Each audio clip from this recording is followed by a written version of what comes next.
on, man. You can put out one fire by starting another. A new pain will make the one you already have seem less. If you make yourself dizzy, you can cure yourself by spinning back around in the other direction. Make yourself lovesick by gazing at another girl, and then your old lovesickness will be cured. The plantain leaf is excellent for that. For what, Romeo? For when you cut your shin. What, Romeo? Are you crazy? I'm not crazy. I'm just tighter than a mental patient in a straight suit. I'm locked up in a prison and deprived of food. I'm whipped and tortured.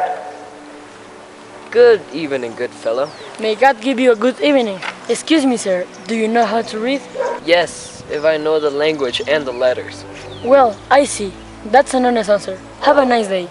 Stay, fellow. I can read. Signor Martino and his wife and daughters.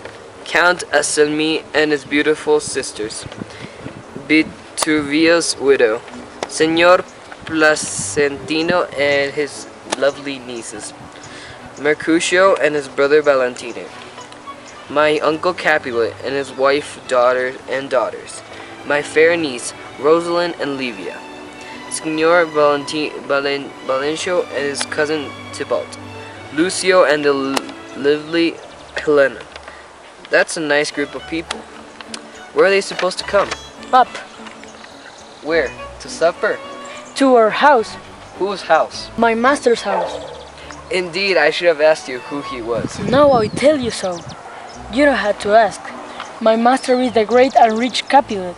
And if you don't belong to the house of Montague, please come and drink a cup of wine. Have a nice day. Capulet's ancient feast will have all the beautiful women in Verona. Go there and compare her objectively to some other girls I'll show you. The woman who you think is as beautiful as a swan is going to look as ugly as a crow to you. If my eyes ever lie to me like that, let my tears turn into flames and burn them for being such a novice liars. A woman more beautiful than the one I love? The sun itself has never seen anyone as beautiful since the world began. Come on, you first decided she was beautiful when no one else was around. There was no one to compare her to except herself. But let your eyes compare her to another beautiful woman who I'll show you at this feast, and you won't think she's the best anymore. I'll go with you, not because you'll show me anything better, but so I can see the woman I love.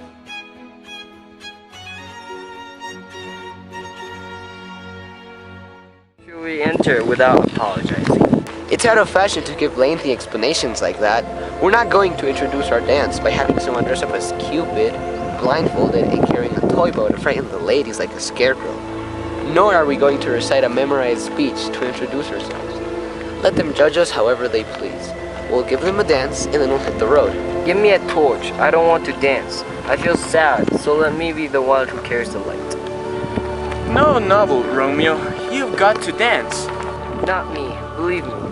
You're wearing dance shoes with limbo soles. My soul is made out of lead, and it's so heavy it keeps me stuck on the ground so I can't move. You're a lover. Take Cupid's wing and fly higher than the average man. His arrow has pierced me too deeply, so I can't fly high with his cheerful feathers, because this would keep me down. I can't leap any higher than my dual sadness. I sink under the heavy weight of love. If you sink, you're dragging love down. It's not right to drag down something as tender as love. Is love really tender? I think it's too rough, too rude, too rowdy, and it pricks like a thorn. If love plays rough with you, play rough with love. If you prick love when it pricks you, you'll beat love down. A mask to put over my other mask. What do I care if some curious person sees my flaws? Let this mask, with his black eyebrows, blush for me. Come on, let's knock and go in. The minute we get in, they'll start dancing. I'll take a torch. Let playful people with light hearts dance. There's an old saying that applies to me. You can't lose if you don't play the game. I'll just hold a torch and watch you guys. It looks like a lot of fun, but I'll sit this one out. Hey, you're being a stick in the mud. It couches as a policeman on a right patrol. If you're a stick in the mud, well, put you out of the mud. I mean, out of love. If you excuse me for being so rude, where you're stuck up your ears. Come on, we're wasting precious daylight. Let's go. No, we're not. It's night. I mean, we're wasting the light out of the torches by daylight, which is like wasting the sunshine during the day. Use your common sense to figure out what I mean, instead of trying to be clever or trusting your five senses. We mean well by going to this masquerade ball, but it's not smart of us to go. Why may I ask? I had a dream last night. So did I. Well, what was your dream? My dream told me that dreamers often lie. They lie in bed while they dream about the truth. Oh, then see you've been with Queen Mab. Who's Queen Mab? She's the fairy Smithman. She's no bigger than the stone on the city's council's ring. She rides around in a wagon drawn by tiny little atoms, and she rides over men's noses as they lie sleeping. The cover of her wagon is made of grasshopper's wings. The harmless are made of the smallest spider webs. The colors are made out of moonbeams. Her whip is a thread attached to cricket smoke. Her wagon driver is a tiny bug in a grey coat. He's not half the size of a little round worm that comes from the finger to a lazy young girl. Enough, Mercutio. Be quiet. You're talking nonsense. True, I'm talking about dreams, which are the product of a brain that's doing nothing. Dreams are nothing but silly imagination, as thin as air, and less predictable than the wind, which sometimes blows on the frozen north and then gets angry and blows out. Her carrot is a hazelnut shell. It was made by a carpenter squirrel on an old growth worm. They've made wagons for the fairies as long as anyone can remember. In this royal wagon, she rides every night through the brains of lovers and makes them dream about love. She rides over courtiers' knees, and they dream about courtesy. She rides over lawyers' fingers and right away. They dream about their fees.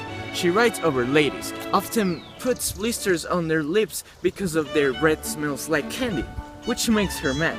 Sometimes she rides over Corio's lips, and he dreams of making money off some. Sometimes she tickles a priest's nose with a tiny pig's tail, and he dreams of a large donation. Sometimes she rides over a soldier's neck, and he dreams of cutting the throats of foreign enemies, of breaking down walls, of ambushes of Spanish swords, and of enormous cups of liquor, and frightens. So he says a couple of prayers and goes back to sleep. She is the same Mab who tangles her hair in horses' mane at night and makes his tangles hard in dirty hairs, which bring bad luck if they're untangled. Mab is the old hag who gives false sex dreams to virgins that teach them how to hold a lover and bear a child. She's the one. The wind you're talking about is blowing us off of our course. Dinner is over, and we're going to get there too late. I'm worried we'll get there too early. I have a feeling this party tonight will be a start of something bad. Something that will end my own death. But whoever's in charge of it, of where my life's gonna steer me, wherever they want. Onward, lover boys. Beat the drum.